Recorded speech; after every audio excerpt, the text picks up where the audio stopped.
Gonna get it. It's time for Lumberjacks!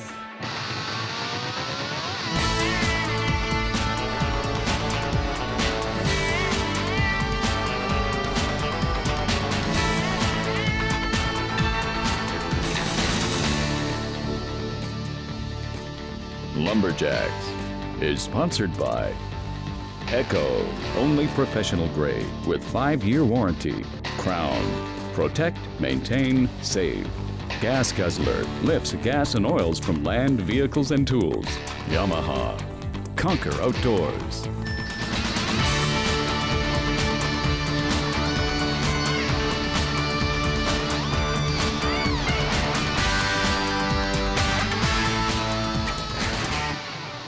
We're up here in Central Ontario for the Great Canadian Beaver Festival, an event that is hosted by the Rotary Club of Barrie on the shores of the Kemptveld Bay.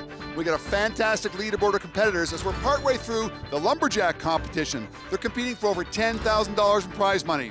Hi, I'm Bill D with my co-host, Lumberjack sport analyst Rod Cumberland. Rod, we got another great show ahead of us here today, but we're gonna get things started with the men's bow saw.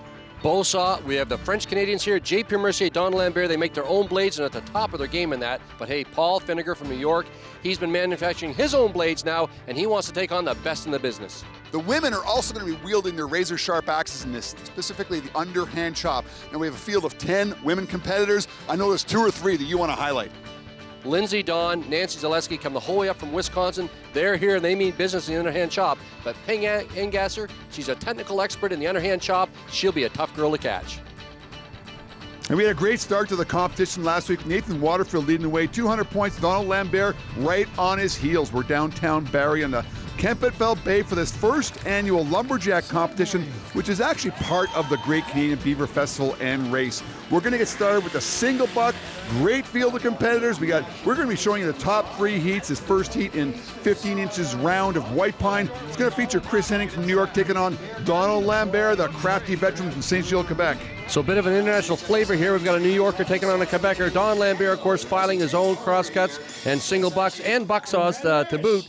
He'll be the guy to catch in this one here. Chris Henning, a big mountain of a man, travels around eastern part of North America and eastern Canada, actually, with his wife, Tracie. Donald Lambert right into the wood with a good stroke. Chris Henning, good pace, keeping right up with Donald. Donald's feet are moving a lot. I'm not sure whether that's going to bother him or not in this saw, but he hangs the raker there, but gets it off in record time, 12.1. So you feel that your feet weren't quite set, a little bit off balance? Well, I tried to set it properly in the board, and well, when you try to put pressure in so fast, your front foot lift a little bit, so I slip a little bit, I'd be off balance a little bit, so I wouldn't do to be too much, not to fall, but to keep it going. My name is Jean-Pierre Mercier. I'm living in Saint-Étienne-de-Lauzon near Quebec City in the province of Quebec. I'm building crosscut saws, bow saw blade, and working for Lumberjack Sport. Hi, I'm Mike Sullivan. I'm a self-employed lumberjack from Colebrook, Connecticut, USA. Well, heat number 1 is now in the books. There were 12-17 for Donald Lambert. Up next, a couple of fantastic single buckers. J.P. Mercier on the right-hand side. Mike Sullivan, Mr. Versatility, can do it all really well. Mike's having a little bit of a struggle here at the start of his cut. You see J.P. Mercier pull a nice long, full blade on that saw. He's sinking it really fast. And there it is, J.P. Mercier down 11.2. I mean, you're not a tall guy, but you've got a long stroke. You use every bit of that saw. I try to. It's hard to tell. That's how I train. When I train, sometimes I'm going to train with a 6'6" saw and try to use everything. So then that make my muscle, my body muscle, used to it. So then that's why, and that's always what I'm thinking about. Just use everything. Hi, I'm Dave Jewett. I'm a chainsaw carver and a Christmas tree salesman, and I live in PITTSFORD, New York. My name is Paul Fenninger. I'm an auto mechanic, and I'm from Scottsville, New York. Well, there it is. J.P. Mercier clocking in 11:21. What an incredible pace on the single buck here. We got Paul Fenninger taking on Dave Jewett. Well, if anybody's going to pick the pace up, it's going to be Dave Jewett. He's a technical expert in the single buck. Look at him throwing his shoulders into this cut. And Paul Fenninger, who now manufactures his own saws, trying to keep up with Jewett at this point. And it looks like Dave Jewett, yeah, he pulls it off with a victory in the single buck with a 10.6.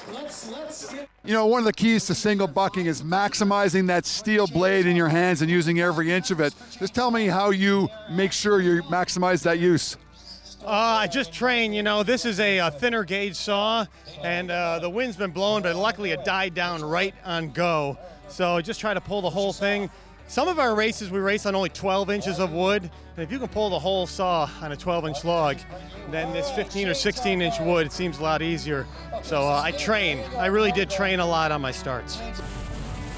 Here we are at the Great Canadian Beaver Race and Festival, and the single buck is now in the books. Fantastic field of competitors, with Dave Jewett taking it with a 10.62. And hats off to many of the Rotarians that are putting on this whole event, the Great Canadian Beaver Race and Festival. They are working the stopwatches, they're cleaning the stage, they're doing all the work to organize this spectacular first annual lumberjack competition with this great field of competitors. We are headed into the women's bow saw. The women are going to be taking 2 cuts off the 10-inch round Trembling Aspen this first heat. Holly Waterfield taking on Peg Engasser. Girls a very similar build. They're going to use a lot of their upper body, try to put their hips and legs, what they have into this race. So they're making 2 cuts, so they've got to be really technically correct when they're going from the first cut to the second cut. Quite a pace put on by Holly Waterfield, but her saw is not sinking quite as fast as Peg Engasser. Peg's got a slower pace, but you can see her left arm there really dragging down on the bow. Putting a lot of weight on it, using the whole blade back and forth. There's not a glitch here at all for Peg Engasser. She's making a really great cut. Driving right down to the finish, Peg Engasser wins the first heat with a 24.9 in the women's bow saw. And Holly's blade's just not keeping pace. Peg, more often than not in the women's bow saw, we see a 1-cut race. 2 cuts, a little bit more to it there, you know, making your transition from 1 cut to the second cut. Just tell me how it went overall. Yeah, it definitely makes it a different event. You can tell I'm breathing hard. 1 cut in that size wood is kind of a sprint. You know, you just flat out. 2 cuts, you know, you've got to pace yourself a little bit. It's still pretty small wood. I think it went okay for me. I felt like I slowed down my pace in the second cut and wasn't perfect. The first cut was pretty good. Thanks for your time. Yeah. My name is Tracie Henning from Walworth, New York, and I'm a Zumba instructor. Hi, my name is LaVon Michelacci. I'm from Van Link, Pennsylvania, and I'm a cafeteria worker. What a terrific cut there by Peg Engasser. Just under 25 seconds for a 2-cut race in the bow saw. Next heat, we got Tracie Henning take on LaVon Michelacci. Nice firm wood here, so the girls really have to keep the pace up, and also a little bit of weight so that the blade's sinking through this wood. Great job here on both counts on the bow saw. LaVon has not quite got the pace of Tracie. Tracie struggles at the end of her first cut there. Both of them into their second cut, exact same time. Nice and smooth starts here, both of them pulling a lot of wood. You see lots of shavings coming out both sides, so you know they're putting a lot of weight on, but it looks like Tracie Henning's starting to get ahead. Tracie Henning's her pace is going to win this one. LaVon a little bit behind her, but Tracie Henning good enough for 3rd place in the bow saw. Really good pace on you there, Tracie, for a 2-cut bow saw race. Just tell me what happened at the very end of the first cut. I think it broke off sooner than I thought it was going to, and I might have slipped a little, but then I was like making sure that I made a good start, because that's a weakness of mine. Because you had the lead on LaVon throughout that first cut. She caught up on that little mistake of yours, but then you beat her in the second cut. It was pretty strong as well, right? Yes, thanks. I just kept telling myself, keep going, keep going, keep going, and I could hear the crowd or the people, so I got excited. Thanks, Tracie. Thank you. In that slow-mo, you can see that Tracie Henning's elbow's up, and all the bow sawing experts in the world say, keep that elbow down, put the weight on the saw, which Peg Engasser did very well and took first place in the ladies' bow saw. Now at the top of the show, we said we're going to see the ladies wielding their razor-sharp axes. We are now going to change gears. Underhand chop. Peg has gone to put her saw away. She's picking up her axe now. She's taking on Nancy Zaleski and Lindsay Down in this heat. Now here's a real contrast in styles in the underhand chop. Peg taking on Nancy. Contrast in styles because actually there's a big contrast in builds. You can see Nancy Zalewski, of course, she's a rugged girl. She's going to use that to her entire advantage. Peg Engasser, a much slighter build. She has to really be a technical expert in the underhand chop. Now both these women are part of Team USA. They traveled down under to Australia, New Zealand, learned how to chop. Nancy had a little bit of a balance problem there and she fell off her log. Peg Engasser hitting her marks exactly, keeping up a good pace. And you see how she's really throwing everything she has into these hits. Just exhaling when she throws the axe into the wood. Nancy doesn't seem to have the same kind of problem here. It takes a lot less effort to get that axe to sink into the wood. Both women turn almost exact time. Peg Engasser slightly ahead of Nancy at this point, trying to drive things off. Looks like Peg is slowing down at the end here. Nancy's trying to power through. We've got a great race here between Peg and Nancy. I'm not sure who it's going to be. They're both getting into the small wood, getting ready to drive, and there it is. Nancy's taking it off. Now, you beat Peg by half a swing there, but you had some issues with balance, right, at the beginning and towards the end. Just tell me about that. You know, I haven't got an underhand in probably 4 weeks, and that's part of my problem. I've been working on some other events and said, you know, I got to do this, and sometimes lack of practice does that, and I was focused on trying not to hit near my nails that I'd put in to kind of hold my block together. So it was good, though. I was really happy with it because my hits were at least on target. They were accurate. So it's just the balance that frustrates me once in a while. Well, you look at the final board here in the women's underhand chop with Nancy Zaleski and Peg Engasser literally dominating the field. They're part of Team USA, and they learned their craft in Australia and New Zealand. Closed captioning is brought to you by Insect Defend Patch, deep-free protection from biting insects. Hi, everybody, young and old, having a great time here at the Great Canadian Beaver Race and Festival, the first annual lumberjack competition. And in every lumberjack competition you go to, you see the standing block chop. It's, of course, the lumberjack simulating felling a tree. They got to be able to wield an axe. This is a simulated tree felled called the standing block chop. We have top 4 heats to show you. We got Matt Marks and Dave Engasser, a couple of guys from upstate New York. Matt Marks, of course, just getting into it a few years ago. Dave Engasser has been around a long time, almost 30 years here now. He's been chopping. But all these fellows in the next 4 heats are all standing block experts, so we should see some great races. Well, we certainly mentioned that we have a world-class field here, and it's no joke, and we're not overusing that term at all. This is a fantastic field of competitors. Looks like Matt Marks has really missed his mark to say above the blue lines he's actually drawn on the wood. If you watch the wood fall apart here, this aspen is shipping really well, though. It's like competitors like to see. They both put their drivers in. They're both around starting their second side. You can see a bit of a hanger that Dave Engasser had. That could be quite dangerous, actually. When you have a hanging piece of wood there, you could glance off it and really have a dangerous situation. Both competitors getting into the small wood now. They're starting to drive off. Dave Engasser may have jumped in to drive a little bit early. Matt Marks gets the job done in 28.2, and Engasser did start driving early, as you see him here, finishing it off. Matt, on that diameter wood, do you have a plan of number of hits you're going to take on the front side, and did you stick to it? Yeah, usually it's 8 and 8, so 8 on the front, 8 on the back, but I didn't stick to it. I had a few missed hits. Just corrected the missed hits and went from there, really, so I'm not really sure what it was. I mean, Dave had you on the front, and he made his turn over to the backside, so you had a much more successful backside. Did you feel that it was a little bit better on your front side? Yeah, I'm not really sure how Dave did his front, but I've been told by a lot of experienced axemen that you win the race on the front of your block no matter what you're doing, so you make sure you put the front in right. And so maybe I just put a better front. I'm not sure quite. I wasn't watching him, obviously. Thanks, Matt. Yeah, thank you. Nathan Waterfield. I'm an arborist and a logger from Cherry Valley, New York. My name is Jean-Pierre Mercier. I'm living in Saint-Étienne-de-Lauzon near Quebec City in the province of Quebec. I'm building crosscut saws, bow saw blade, and working for Lumberjack Sport.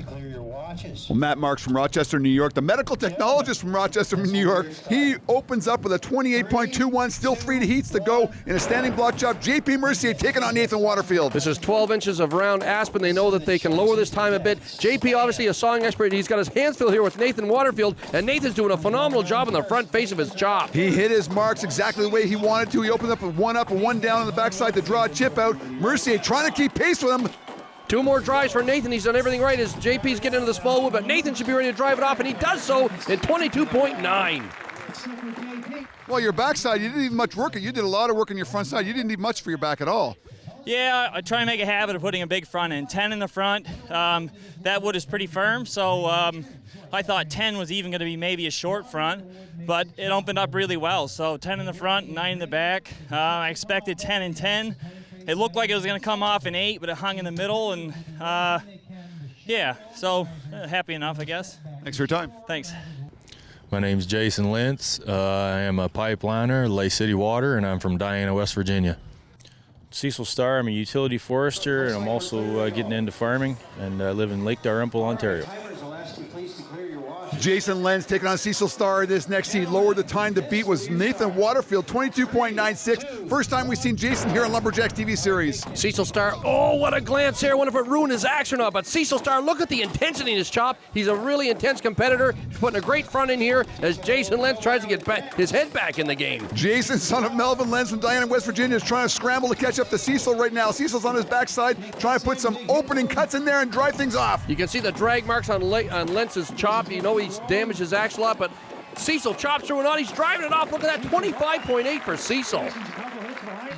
see, going to a competition like that, rather than talk about your chops, just tell me about the wood in general, where it comes from, how important it is it's fresh and moist and that sort of thing, and how you know how it reacts based on the wood you got. Well, this wood comes from property I've been cutting for the last probably 7 years. A good friend of mine, Ed James, owns it, and he's been really good to me, and I've been cutting there for a while. I cut these trees Sunday, and a lot of them just got turned down to size yesterday, so a bit of a slowdown with some mechanical problems, but it's as fresh as it's going to be that way. Sometimes I think it'd be better if it sat a bit, but it seems to be cutting pretty good. Everybody's happy today, so. And you happy with your performance there? Not too bad. I'm a little tired, but a little sloppy. A couple bad hits there, but not too bad. Thanks for your time. Thanks, Bill. Time to beat set in heat number 2, 22.96, set by Nathan Waterfield. If anybody could take him down, these two guys both may be able to. A lot of years of experience here with Mike Sullivan taking on Dave Jewett in the standing block. You always wonder whether it comes down to a head game or whether it's just they don't have the gas in the tank. But sometimes if you have a young guy come up with a fast cut initially, these guys have a hard time catching them. But both fellas have the experience and the expertise to do it. Oh, look at the block here for Jewett. Oh, it's going to slow him down, but his block's chipping incredibly nice. Well, when you see a big slab come off like that, he knows he's got a good block. He's got a piece of wood sitting on top of his block at this point. Mike Sullivan makes his turn just slightly ahead of Jewett. Jewett, though, great chopper. He should be able to catch up here a little bit. His block is chopping really nice. He had the slowdown just from that chip that got in his way. A lot of chips hanging. You see Sullivan have a chip hanging there as well. Jewett driving things off, and Jewett wins this heat with a 25.62. So obviously a couple of issues there. As soon as you drive your axe into the wood, you get a big slab. That costs you a little bit of even energy to move that. It costs you a little bit of rhythm. Well, that's good news when it slabs up like that. You want it to do that. It means that it's a good log, but it creates a dangerous situation.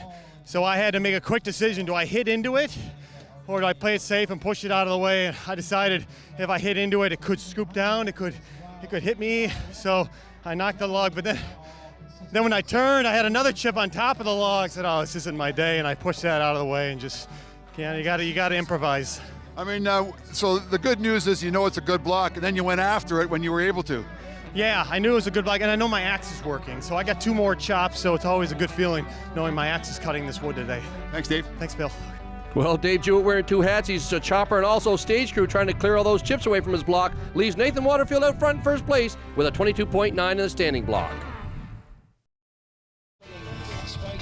Yeah, back here halfway through the competition, riding high in the Viking Yamaha ATV. What a fantastic piece of machinery. We are here on Kempenfeld Bay, city of Barrie, Ontario, for the Bowsaw competition as part of the first ever lumberjack competition at the Great Canadian Beaver Festival. We are now into the men's bowsaw. Earlier we saw the women. We got a couple of heats here. Actually, we have 3 heats here. Paul Fenniger taking on JP Mercier. What a classic matchup. Classic matchup because both guys are making blades. Fenniger came up and learned some of the art from JP Mercier. We know JP sells blades all over the world, so it'll be interesting to see who's going to take first place in this one. And it's 2 cuts of this 10 inches of aspen. Both guys into the wood. Both guys looking really strong. Fenniger right behind JP after the first cut. JP has a bit of an advantage, not too bad getting his second cut started, but he's really piling the weight on now, and it's going to be JP Mercier taking first place.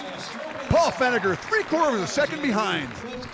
So on a 2-cut race, just talk to me about the importance of making that transition from the first cut to the second cut. That's the most important part of it, because you have to make sure the problems of them, if you want to make too fast of a switch, like I just did, I started crooked. And then I slowed down my pace because I felt the good thing I had the crown on it, so then it helped my blade run smoother in the wood, but I was crooked. Now you're a lot more aggressive with your saw there. Do you watch other sawyers go first and say, I can be pretty aggressive there? Well, I always try to give everything I have on it. And then as soon as I start, I get the feeling, and then, okay, I can put more on it every time I'm stroking. Thanks, JP. Okay, thanks. I'm Gaston Duperret. I'm from Saint-Fulgence, Quebec. I'm working for Rio Tinto Alcan like operator. Dave ENGASSER, lineman, Cortland, New York. Okay, well, there it is, a two-cut bow saw race and 10 inches of aspen clocks in at 14.51 for JP Mercier. Another great heat here. Gaston taking on Engasser. Gaston always doctoring his blades before he starts putting a lot of power on, but look at the pace of Dave Engasser. Great job there. Good set for his second cut. Just over 6 seconds for his first cut on Dave Engasser, and he's motoring through it, keeping the pace well ahead of Gaston. Gaston clocks in a little bit behind Dave, but Dave comes in with a 13.10. Really a flawless technique here. Lots of down pressure for Dave. He's really driving it through the small wood. Once you get in that small wood, you want to really put it on, and that's exactly what he does. Bonjour, mon nom c'est Donald Lambert from Saint-Gilles, Quebec, and I am a solution technical specialist. Hi, I'm Dave Jewett. I'm a chainsaw carver and a Christmas tree salesman, and I live in PITTSFORD, New York. Well, the great Quebec versus New York heats just keep coming. Engasser now leading the way from New York State with a 13.10. This is Jewett versus Lambert. Lambert sitting right where he wants to be. He loves to watch the guys ahead of him. He knows how fast and how much weight he has to put on. Look at that first cut. He's ripping through this log. 5.5 seconds on his first cut. 13.10 is the time to beat for Donald Lambert. Donald Lambert wins the bow saw with 11.80. Now, I had someone talk to me a little bit earlier, and they said they found the wood would be a little bit firm. Just tell me how you found the wood with your saw blade. Well, effectively, it was a little bit firm because my blade was a little bit skaty on. Explain that to the audience, exactly what that means. Well, more the wood is firm, more the blade do not get in easily, so you have to push hard on and go fast too. Hey, what a great race here. We had 3 heats, all Quebec versus New York. We got a Quebecer on top, followed by a New Yorker, but clearly Lambert the class of the field. And our crown pivotal point today focuses on Dave Jewett. When you've won as many all-arounds as Dave Jewett, you know that you've got to do well in every event. He takes a 4th place finish in the bow saw. He's going to be disappointed crawling up out of that hole. Well, disappointing the bow saw. Still has him in a tie for first place. We got Nathan Waterfield and Dave Jewett, both with 300 points. But look at that leaderboard, chock full of great competitors. It's still anybody's game. And that gas guzzler lumberjack of the day is the G-Oil man, Mike Sullivan from WINSTEAD, Connecticut. He finishes top 5 in all events he competes in here today. He's well on his way. And here in Central Ontario, the city of Barrie, the Great Canadian Beaver Race and Festival has got a whole lot of partners to help this fantastic lumberjack show get underway.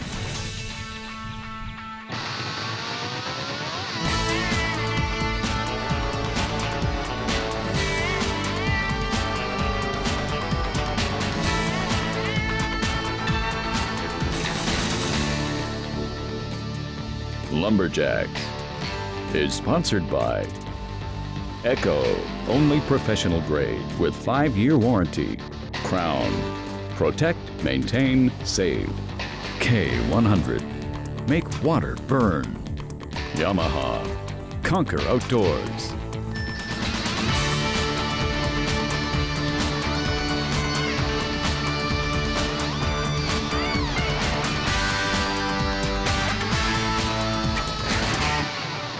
One of the problems people have with their power saws is they run an incorrectly adjusted chain. Too much tension in your chain will rob power from your engine. Too little tension in your chain, as you'll see here, there's a big sag in the chain. It's a very dangerous situation. That chain could come off and cause a lot of damage. A properly adjusted chain, you'll pick up on the chain and you'll see just the tips of the drivers. A properly adjusted chain is a much more efficient operating machine, and it's a lot safer even if it's off.